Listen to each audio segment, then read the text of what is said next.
আমিও ওনার ডিবেট মুগ্ধ হয়ে শুনি, কিন্তু ওনার এই মুগ্ধতা যদি উনি ওনার মন্ত্রণালয়ে ছড়িয়ে দিতে পারতেন, তাহলে আর এটি ছাঁটাই করে 1 টাকা করার প্রস্তাব আমি রাখতাম না। মাননীয় স্পিকার, স্বরাষ্ট্র মন্ত্রণালয়ের কাছে আমাদের এবারের বরাদ্দ তারা চেয়েছে 31,098,85,15,000 টাকা। মাননীয় স্পিকার, আমি একটু বিনীতভাবে কয়েকটা পরিসংখ্যানের দিকে আপনাদের দৃষ্টি আকর্ষণ করি। মার্চ এবং এপ্রিল মাসে সারা দেশে হত্যাকাণ্ড রেকর্ড করা হয় 605টি।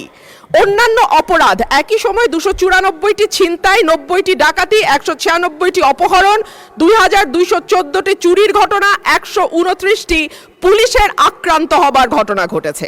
নারী ও শিশু নির্যাতন 2 মাসে 3,496টি নথিভুক্ত করা হয়েছে এবং সারা দেশে প্রতিদিনে গড়ে 10টির বেশি খুনের ঘটনা ঘটছে, খবর দিচ্ছে ডেইলি স্টার এবং বণিক বার্তা।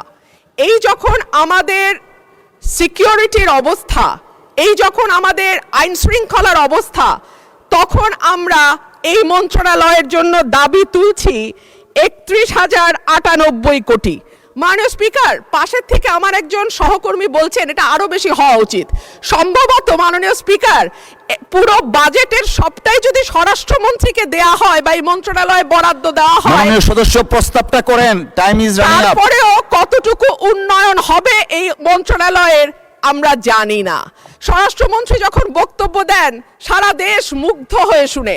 মাননীয় স্পিকার, আমি একজন আইনের শিক্ষার্থী, আমিও ওনার ডিবেট মুগ্ধ হয়ে শুনি, কিন্তু ওনার এই মুগ্ধতা যদি উনি ওনার মন্ত্রণালয়ে ছড়িয়ে দিতে পারতেন এবং তার মন্ত্রণালয়ের কাজের মাধ্যমে, তাহলে আর এটি ছাঁটাই করে 1 টাকা করার প্রস্তাব আমি রাখতাম না।